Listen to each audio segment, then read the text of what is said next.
오직 나는 여호와를 우러러보며 나를 구원하시는 하나님을 바라보나니 나의 하나님이 나에게 귀를 기울이시리다. 나의 대적이여 나로 말미암아 기뻐하지 말지어다. 나는 엎드러질지라도 일어날 것이요 어두운 데에 앉을지라도 여호와께서 나의 빛이 되실 것이미로다.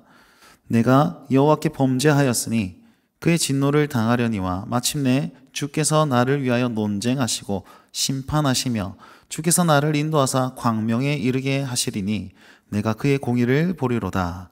아멘. 오늘 회복의 사람이라는 제목으로 말씀을 나누고자 합니다. 여러분 팔레토 법칙이라고 혹시 아십니까?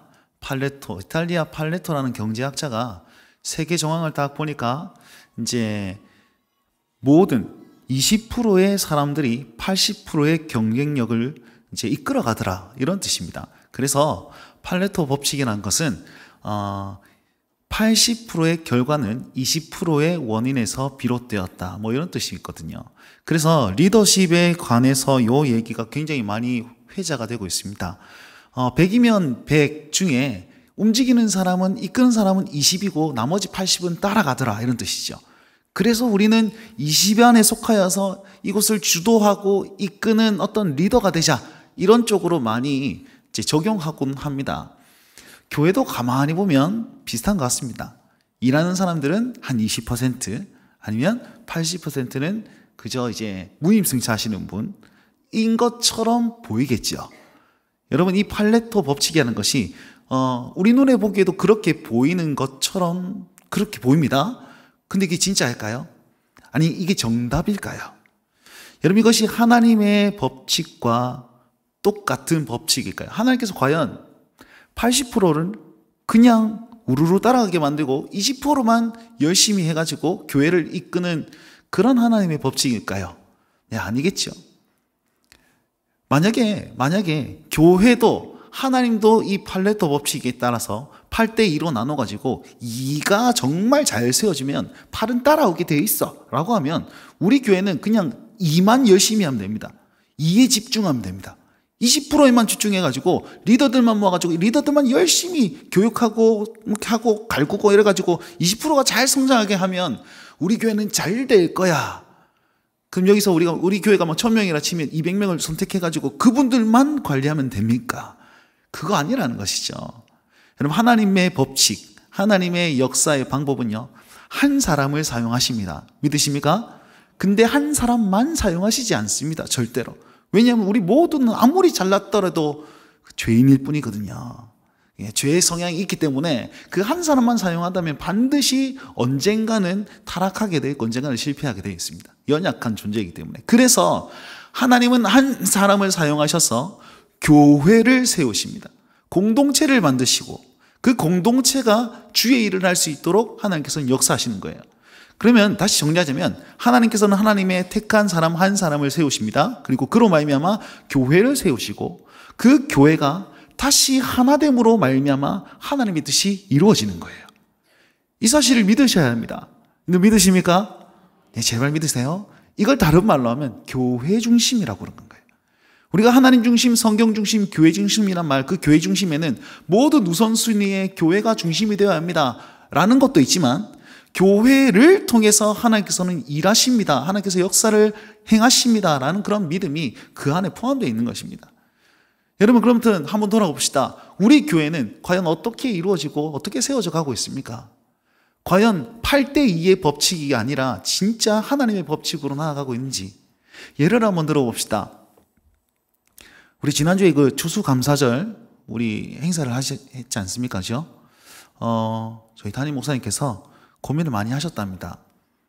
참석자가 별로 없어가지고, 지원자가 별로 없어가지고 내년에는 안 할까 어쩔까 고민을 많이 하셨는데, 이제 지나고 나서 이거 안 했으면 큰일 날 뻔했다, 이렇게 평가를 하셨습니다. 네, 저도 마찬가지였습니다. 저 뒤에서 우리 제 애를 재우면서 이렇게 봤는데요, 거의 뭐 남녀노소 어떻게 그 길을 숨기면서 살아셨는지 참 너무 대단하셨습니다. 충격과 공포는 아니고 놀람과 뭐 그런 어떤 것을 느끼면서 대단하다, 우리 성도들 진짜 대단하다, 이런 마음을 가졌거든요. 그러면 8대2의 법칙을 따지면 그 앞에 있는 사람들은 2고 나머지 앉아있는 사람은 8이고, 안 나온 사람들은 팔이고 막 그렇습니까?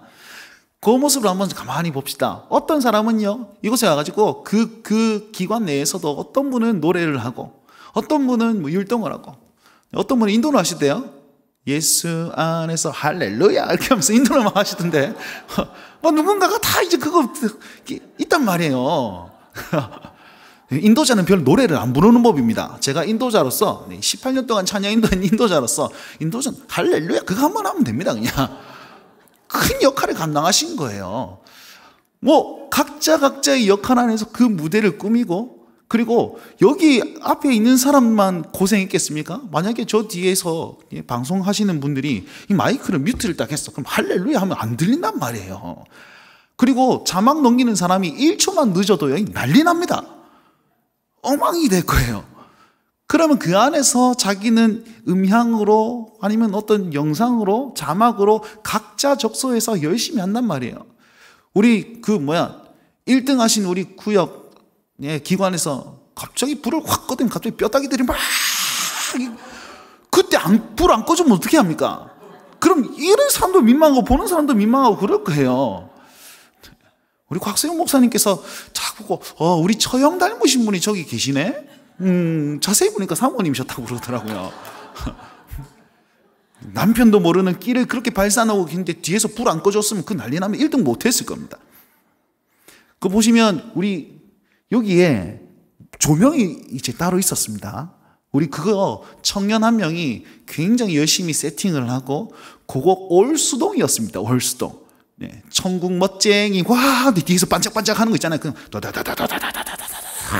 열심히 또 막 바꾸고 올리고 내리고 거의 뭐 게임방 수준으로 이렇게 하면서 다 수동이에요. 그걸 보면서 이건 이래야 되겠다, 저건 저래야 되겠다, 열심히 연구를 하고 세팅을 하고 현장에서 맞춰보고 다 노력들이 다 있었습니다. 뒤에서는 청년들이 귀에 이어폰 꽂으면서 자 다음 팀 빨리 퇴근시켜라, 지금이다 간식을 배분해라, 입에 막 넣어드려라, 빨리. 열심히 했단 말이에요. 조끼 하나 입고 와가지고. 자, 적재숙소에 그 모든 사람들이 있었기에 이 무대가 빛났던 건 아니겠습니까? 그리고 또 한 가지, 앉아 계신 분들이 안 계셨으면, 회중들이 없었으면 그 공연, 그 찬양이 물론 하나님께 드리는 거지만 그게 우리 회중들도 큰 역할을 했다는 거예요. 환호성을 지르고, 그리고 여기에서 갑자기 감사와 행복하자 뭐와 이렇게 하고, 어떤 분은 이거 하고 어떤 분은 저거 하고 어떤 분은 이렇게 하고 회중으로서 호응하고, 그 모든 것이 어우러져서 어떻게 됩니까? 하나님을 찬양하고 예수 이름이 높아지는, 감사가 나타나고 정말 감사로 행복해지는 교회됨의 모습이 드러나는 겁니다. 누가 이고 누가 팔입니까? 우리 교회는 그런 교회가 되어서는 안 된다는 것입니다. 누구나 자기가 할 수 있는 것 그 안에서 교회됨을 증명해내고 우리 주의 몸된 교회다라고 얘기를 하면서 그렇게 사셔야 됩니다. 만약에 이만 집중하면, 만약에 우리 교회를 몸이라고 표현했는데 18 중에 2만 열심히 이렇게 관리를 하면 이거는 식물인간입니다. 식물인, 여기는 버린 거잖아요. 2만 열심히 관리하면 그건 교회가 아니지요. 우리 교회를 식물인간 교회로 만들지 맙시다. 우리 모두는요, 주의 몸된 지체로서 주의 이름을 찬양하고 하나님께 영광 돌리기 위해서 교회 되어야만 하는 것입니다.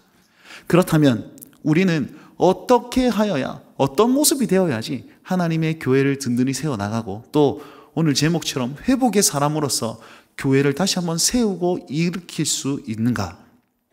오늘 미가를 한번 보면서 은혜를 나누고자 하는데요. 우리 7절 말씀 다 같이 한번 읽어봅시다. 7절 말씀, 미가가 이렇게 고백합니다. 7절 말씀입니다. 다 같이 읽습니다. 시작. 오직 나는 여호와를 우러러보며 나를 구원하시는 하나님을 바라보나니 나의 하나님이 나에게 귀를 기울이시리로다. 아멘. 미가가 갑자기 뜬금없이 이런 고백을 합니다. 나는 하나님을 바라봅니다. 나는 하나님께 기도합니다. 나는 하나님께서 구원해 주실 것을 기대하면서 나는 하나님을 의지합니다. 주만 바라봅니다. 이렇게 얘기하는 거예요. 요 말씀만 딱 보면요. 갑자기 옆에 계신 우리 권사님, 집사님, 장로님, 성도님 갑자기 일어나가지고 나는 하나님을 찬양하고 나는 기도를 3시간 넘게 하고 하루에 성경을 30장 넘게 읽으면서 나는 주님께서 받은 은사가 굉장히 뛰어나고 나는 오직 하나님만 바라봅니다. 그러면은 굉장히 재수 없죠. 굉장히, 좀 뭐지? 왜 저렇게 위선적이지? 이런 마음이 들 겁니다. 근데 이 미가가 지금 이렇게 고백하는 것은 그 상황이 나 잘하고 있어 라는 것을 드러내는 것이 아니고요. 시대가 엉망진창이었기 때문에 그래도 하나님 내가 여기 있습니다. 그래도 하나님 나는 주를 바라보고 있습니다. 라는 절박함의 고백입니다. 1절 말씀을 가만히 보시면 이렇게 고백합니다. 미가가 고백하는 고백입니다. 재앙이로다 나여. 재앙이로다 나여. 이 말은요. 구약성경에 딱 2번 나오는데 한 번이 어디 나오면 욥기 10장에 나옵니다. 욥이요 자기 인생을 바라보면서 이야 너무 고통스럽고 너무 힘들고 너무 가슴을 쥐어짜내는 그런 어떤 고통 속에서 재앙이로다 나여 라고 하고요. 마찬가지로 이 미가도 정말 마음의 안타까움을 가지고 쥐어짜내면서 슬픔의 통곡의 고백을 하고 있는 것입니다. 왜 그런 고백을 하느냐면 2절 말씀 보니까 이 땅을 딱 바라보니까 진짜 하나님의 사람 예루살렘을 이스라엘을 바라보니까 경건한 자가 끊어졌고 정직한 자가 없네. 우리가 다 각기 그물로 형제를 잡으려고 인간 사냥을 하고 앉아있네. 아무도 없는 거예요. 선한 사람이면 하나님의 사람이 없는 거예요. 그렇다면 이걸 정리정돈해줘야 될 그 지도자들의 모습은 어떻습니까? 3절 말씀 보니까 지도자와 재판들은 뇌물을 구하며 권세자들은 자기 욕심을 말하고 있습니다. 그들이 가장 선할지라도 가시 같고 가장 정직한 자라도 찔레보다 더하다라고 평가하고 있습니다. 그리고 그 모든 자들은 심판의 때를 기다리면서 그 심판의 때가 있을 때에 서로서로가 의심하는 그날이 올 것이다 라고 얘기하면서 정말 심판받아 마땅한 그런 죄악이 만연한 그 이스라엘 땅을 보면서 아하 재앙이로다 나여 라고 고백하면서 한탄하고 있는 것입니다. 그러면서 하나님 앞에 간구하기로는 나는 하나님을 우러러봅니다. 이 세상이 지금 폐역하여서 주님을 안 볼지라도 나는 하나님을 바라보며 하나님의 구원은 하시는 하나님을 내가 바라보고 기도하고 간구하고 있습니다 라고 외치는 거예요. 여러분 폐역한 시대에 우리가 교회가 교회답지 않고 든든하지 않는 혹은 뭐 그런 세상에 살지라도 각자 자기 소견에 옳은 대로 사는 그런 세상에 살지라도 우리는 어떤 고백이 있어야 되냐면 나는 하나님을 바라봅니다. 나는 주님을 전적으로 의지합니다. 주님께서 회복될 때를 내가 기대하면서 날마다 기도합니다 라는 고백이 있어야 된다는 사실이죠. 그렇게 고백하면서 대적들에게 얘기합니다. 대적들아 나로 말미암아 기뻐하지 말아라. 나는 엎드러질지라도 일어날 것이고 어두운 가운데 있을지라도 주께서 나에게 빛을 비추실 것이니까 나는 빛 가운데 나아갈 수 있어. 그런 담력이 필요한 것이죠. 그런 믿음의 고백이 필요합니다. 자 그러면 이렇게 하면 지금 타락하는 그분들과 정말 이 세상과 나를 비교해서 하나님 나는 이렇게 살고 있습니다라고 고백하시겠지만 여러분 스스로 한번 생각해 보십시오. 내가 진짜로 그렇게 살고 있습니까? 고백할지라도 나는 이렇게 살고 있습니다. 주님께 최선을 다하고 있습니다. 라고 고백할 수 있는 어떤 믿음이 있을지라도 내 양심상 뒤에는 어떻게 되는 거예요? 그래도 나는 이렇게 죄인인데? 한번 물어봅시다. 여러분 죄인입니까? 의인입니까? 죄인이십니까? 의인이십니까? 다들 그렇게 얘기하시잖아요. 가가지고 우리 늘 지금 당장 죽어도 천국 갈 자신이 있습니까? 아멘 이렇게 했는데 그런데 내가 죄가 좀 많아가지고 그건 잘 모르겠는데 일단은 아멘이 정답이라 하니까 내가 아멘 해야 되고 아멘 안 하면 세례 안 주니까 그냥 네 그렇습니다라고 대답하는 그런 어떤 찝찝함이 있지 않습니까? 내가 신앙생활 딱 하고 나는데 우리 청소년들은 항상 이 딜레마에 있습니다. 내가 예수님을 잘 믿는데 학교 가운데서 내가 제대로 신앙생활을 잘 하는지 안 하는지 잘 모르겠어요. 그래서 잘하고 있다는데 그래도 나는 좀 아닌 것 같은데요.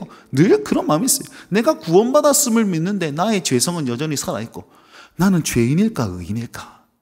사도 바울이 로마서 말씀에 명쾌하게 말하고 있습니다. 우리는 죄를 지을 수 없는 의인이다. 왜냐하면 나는 예수 그리스도로 말미암아 접붙임을 받았으니까 그분의 소유가 되었으니까 내가 죄인이라면 내 머리 대신 예수님이 죄가 있어야 하는데 예수님이 어떻게 죄가 있습니까? 안 된다는 거예요. 나는 예수로 말미암아 나는 의인이라는 믿음이 있으셔야 됩니다. 그렇게 7절 말씀을 딱 고백했는데 그래도 우리는 죄의 성향이 남아있기 때문에 여전히 죄를 짓고 있는 내 모습을 발견하게 되지 않습니까? 미가도 마찬가지였습니다. 그래서 미가가 몇 절 말씀을 더 하느냐면 8절 말씀인가요? 8절 말씀을 더 하고 있습니다. 9절 말씀을 더 하고 있습니다. 9절 말씀 다 같이 한번 읽어봅시다. 9절 말씀입니다. 읽읍시다. 시작. 그의 진노를 당하려니와 마침내 주께서 나를 위하여 논쟁하시고 심판하시며 주께서 나를 인도하사 광명에 이르게 하시리니 내가 그의 공의를 보리로다. 아멘.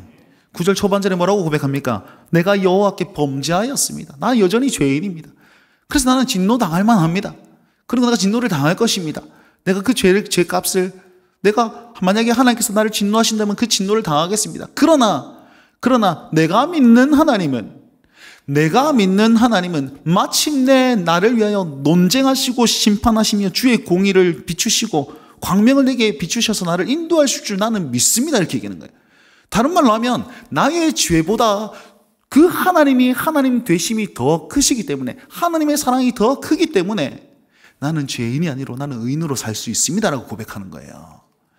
우리는요 어떻게 의인이 되냐면 내가 열심히 했기 때문에 의인이 되는 것이 아니라 내가 나의 고백, 나는 죄인입니다라는 고백과 하나님은 높고 위대하신 나의 구원자이십니다라는 고백이 어우러졌을 때 비로소 내가 예수 그리스도의 보혈로 말미암아서 의인으로 살 수 있게 되는 것입니다. 이것이 필요한 거예요. 우리 교회 안에서 내가 신앙인으로 살아가는데 내가 잘했어가 아니고 나는 죄인입니다라는 고백과 주님 나를 주관하소서라는 고백이 어우러질 때에 이 두 신앙 고백이 함께 있을 때에 나는 회복의 사람이 될 줄 믿습니다. 이 미가의 고백을 꼭 깊이 새겨주시길 바랍니다. 하나님은요 나의 연약함일지라도 하나님의 계획은 반드시 이루어집니다. 그래서 반드시 마침내 그의 공의가 보이는데 의인인 나는 하나님께서 칭찬하시고 죄인인 저들은 심판할 것입니다 라는 강한 확신으로 주님을 신뢰하고 있습니다. 우리 입술에 그 고백이 있길 주의 이름으로 축원드립니다. 자, 그렇게 나는 하나님의 사람이다라고 고백하는 그 고백, 회복의 사람은 어떤 간구를 하신지 아십니까? 이제는 나의 구원이 아니라 열방을 향한, 이웃을 향한, 교회를 향한 그 구원으로 이제 바뀌게 되는 거예요. 고백이. 10절 이후에 쭉 보시면 하나님 이 땅을 살펴주십시오. 이 땅을 살려주십시오. 이 땅을 회복시켜 주십시오. 그렇게 고백을 하는 겁니다. 그렇게 간구하는 겁니다. 하나님이여 주님 옛적과 같이 옛날과 같이 하나님 우리를 먹이시고 옛날과 같이 우리를 인도하시고 이끌어 주십시오 라고 간구합니다. 거기에 따라서 우리 하나님께서는 15절 말씀으로 반응하시는데요. 15절 말씀 한번 다 같이 읽어볼 거예요. 15절입니다. 15절 말씀 읽습니다. 준비. 시작. 이르시되 내가 애굽 땅에서 나오던 날과 같이 내가 그들에게 이적을 보이리라 하셨느니라. 아멘. 회복의 사람 단 한 사람이 하나님께 간구하는 거예요. 하나님 우리 민족을 버리지 마시고 우리 민족을 다시 한번 부흥시켜 주십시오. 하나님 이들을 다시 한번 살려주십시오. 우리 고백으로 따지면 우리 교회가 다시 한번 부흥이 일어나고 우리 교회가 다시 한번 일어나고 하나님의 사람으로 회복될 수 있도록 도와주십시오. 물론 회복이 안 된다는 뜻은 아닙니다. 더 크게 하나님 부흥을 허락하시고 이 땅에 주의 나라가 바로 설 수 있도록 이 교회를 사용하여 주옵소서 간구했습니다. 그러니 하나님께서는 그 옛적과 같이 애굽 시대와 같이 내가 그렇게 행할 것이다 라고 반응하는 거예요. 여러분 우리의 입술에 이 고백이 반드시 필요한 겁니다. 그러면 이 미가는요 하나님 앞에 무슨 근거로 이 이야기를 했냐면 언약을 근거로 얘기하고 있습니다. 우리 18절부터 20절까지 말씀 보시면 계속해서 반복되는 것이 있습니다. 그것은 무엇이냐면 하나님은 인내를 기뻐하시는 분입니다. 인내는 언약적 사랑입니다. 언약적 사랑. 언약 아래서 자기 백성을 끝까지 사랑하시는 그 사랑하시는 하나님께서 우리와 함께 하시고 야곱에게 성실을 베푸시며 아브라함에게 인내를 더하시리이다. 자, 아브라함 시대에, 야곱의 시대에 그렇게 그 인내를 보이셨던 그 하나님이 지금도 우리와 함께 하시고 그 언약이 지금도 우리에게 적용됨을 내가 믿기 때문에 내가 그 하나님을 우러러봅니다. 내가 그 하나님의 구원을 바라봅니다. 주여 이 땅을 회복시키시옵소서 라고 고백하며 간구할 수 있게 되는 것입니다. 여러분, 우리가 무엇에 집중해야 될까요? 이 회복의 사람, 하나님 나를 구원하십시오 라고 말할 때에 그 근거는 언약이 되어야 됩니다. 하나님 이 땅을 살펴주십시오 라고 할 때 그 근거는 하나님의 언약이 되어야 되는 겁니다. 하나님의 그 사랑, 넘치는 사랑, 언약적 사랑, 하나님은 인내를 기뻐하시는 분이시기 때문에 그 하나님을 의지하고 하나님 그 약속 의지하면서 내가 다시 한번 간구합니다. 이곳을 살려주십시오. 하나님 그 언약 의지하면서 간구합니다. 이곳을 버려두지 마십시오 라고 그렇게 외치면서 그렇게 기도하고 있는 것입니다. 우리의 입술에 어떤 기도가 있어야 됩니까? 우리의 중심에 어떤 마음이 있어야 됩니까? 열심이라는 그 마음이 나의 노력이 아니라 하나님의 말씀, 하나님의 언약이 되어야 되는 거예요. 반드시 회복할 것이다 라는 그 하나님의 말씀을 의지하고 붙들고 그것을 나에게 적용하면 주여 나를 구원하소서, 그것을 이 땅에 적용하면 주여 이 땅을 회복시키시고 복음으로 부흥을 허락하여 주시옵소서, 이렇게 고백이 되어지는 것이죠. 여러분, 이 땅에 미가와 같은 사람들이 많이 일어났을 때 하나님의 역사는 우리 눈에 밝히 보여줄 줄 믿습니다. 여러분, 이 고백을 나에게 있게 하여 주시옵소서라고 우리 좀 간구하셨으면 좋겠습니다. 다시 한번 돌아가서 여러분, 이 땅에 회복의 사람은 누구입니까? 이 교회의 회복의 사람은 누가 되어야만 합니까? 이만하면 됩니다. 100% 중에 20%만 하면 됩니다. 아니요. 하나님은 한 사람을 들었어도 사용하신다는 거예요. 지금 이 미가는 아무도 없다고 그럽니다. 20%가 무슨 말입니까? 아무도 없어요. 아무도. 눈을 씻고 찾아봐도 없어요. 선한 자를 찾아도 굉장히 약한 자였고, 정직한 자를 찾아서 계속 쿡쿡 찌르고 앉아있고, 그런 아무도 없는 것 중에 하나님 내가 여기 있습니다 라고 얘기한 거죠. 하나님 내 안에는 하나님의 언약을 믿고 하나님 사랑의 하나님이심을 내가 확신하고 하나님 공의의 하나님을 내가 믿기 때문에 주여 내가 눈을 들어 주님을 바라봅니다.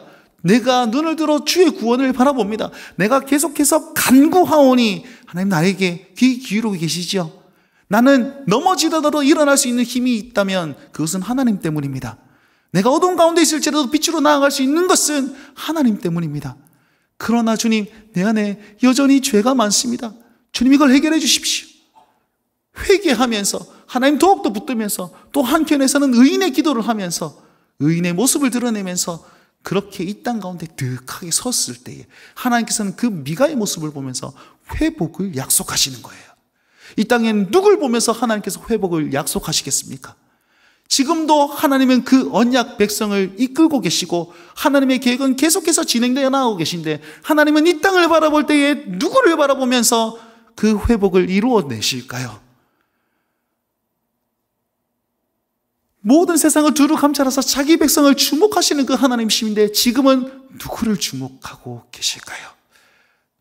하나님, 쟤를요, 이분을요, 내가 되어야 되지 않겠습니까? 내가 되어야 되지 않겠습니까? 우리 가슴에 다시 한번 불을 지폈으면 좋겠습니다. 아브라함이 기도를 하죠. 하나님, 소돔과 고모라에 의인 50명 있으면 멸망시키시렵니까? 45명은요, 40명은요, 30명은요, 10명은요. 그곳에 의인이 없어서 그곳이 멸망하였지 않습니까? 지금 이곳에 내가 여기 있으므로 우리 교회가 살고 우리 김해가 살고 우리 이 땅이 살 수 있는 그런 의인의 모습, 회복의 사람의 모습, 이 시대의 미가의 모습으로 우리가 서 있을 수는 없을까요? 여러분들께 권면드립니다. 20%가 이 땅을 이끄는 것 아닙니다. 하나님의 사람이 이 땅을 이끄는 겁니다. 그 하나님이 되어 주십시오. 제가 어렸을 때 우리 후배들, 그리고 지금도 마찬가지입니다. 신학생들이 저에게 이런 질문을 합니다. 형님 혹은 목사님, 제가 언제부터 사역을 하면 되겠습니까? 니는 어떻게 생각하노? 네, 지금 아직 준비가 안 돼가지고, 4학년 졸업하고, 신대원 졸업하고, 이렇게 막 준비되면 그때 좀 나가려고 합니다. 네, 그렇게 해라. 일찌감치 조직에 쓴맛을 경험할 필요는 없다. 안 하고 싶으면, 안 할 수 있으면 가급적이면 준비되어서 해라. 근데 언제 준비가 될까요? 저는 그렇게 질문하는 후배들에게, 우리 신학생들에게 이렇게 얘기합니다. 요한복음 21장에 보면 정말 낭망하고 절망하고 처참하게 무너진 베드로 앞에 예수님께서 찾아가셔서 이렇게 질문한다. 네가 나를 사랑하느냐? 네가 나를 사랑하느냐? 네가 나를 사랑하느냐? 예, 사랑합니다, 주님. 그 대답에 네가 내 어린 양을 먹이라. 내 양을 치라. 내 양을 먹이라. 주님 사랑합니다 라고 고백할 수 있으면 주님께서는 사명을 맡기시고 주님께서는 양떼를 맡기신다. 진짜 주님 사랑하면 그때 사역 현장으로 나아가라. 그렇게 권면합니다. 그 얘기를 듣고 어떤 친구가 이런 고백을 하더라고요. 목사님, 진짜 제가 주님 사랑하거든요. 진짜 주님 사랑하거든요. 그래서 내 나름대로 열심히 살았는데 진짜 너무 힘들었어요. 근데 진짜 주님 일하시고 계심을 제가 지난번에 확신을 한번 했습니다 라고 하면서 이런 강정을 합니다. 여름에 자기가 집으로 가고 있었는데 어떤 분이 만취 상태로 쓰러져 있다는 거예요. 그래가지고 저분을 도와줘야 되나 말아야 되나 굉장히 고민을 했답니다. 같이 가는 친구들은 함부로 도와주면 네가 오히려 된통 당한다. 그리고 주변에 있는 사람들은요, 그 사람 맨날 그렇게 자빠이 잡니다. 알코올 중독돼가지고 맨날 놔두세요, 학생. 근데 안 걷는 게 낫다. 그 경찰서에 신고해라. 그렇게 했는데 지 마음에 좀 안쓰러운 거예요. 그래가지고 어르신을 데리고, 그 어른을 데리고 이제 집으로 모시고 갔답니다. 모시고 가가지고 한마디 했대요. 내가 어느 교회 다니는데, 예, 그래서 다음에라도 교회 한번 나가 보십시오 라고 해서 이렇게 넣어두고 왔다네요. 근데 한 반년이 지나서 겨울이 됐는데 자기 교회에 그분이랑 이제 아내분이랑 오신 것 같아요. 자기를 보더니 덥석 손을 잡으면서 막 된통 울면서, 아내분이 고맙다, 학생 고맙다. 알고 보니 이분이 사업이 망해가지고 그 알코올 중독으로 그렇게 막 허송세월을 보내고 있었던 거예요. 근데 이 분은, 여성분은 집사님이신 거예요. 남편의 구원을 위해서 늘 기도하고 언제 구원하시려나 기다리고 있었는데 이 친구가 갖고 한번 데려왔고, 내 교회 다니는 사람입니다 이랬더니 이분이 정신을 차리고 그걸 기억하고서 교회를 나오기 시작했다는 거죠. 그래서 너무 고맙다면서 펑펑 울면서 손을 잡더라는 거예요. 그걸 보면서 뭐라고 고백하냐면, 하나님 진짜 일하시고 계셨습니다. 다시 한번 여러분께 묻습니다.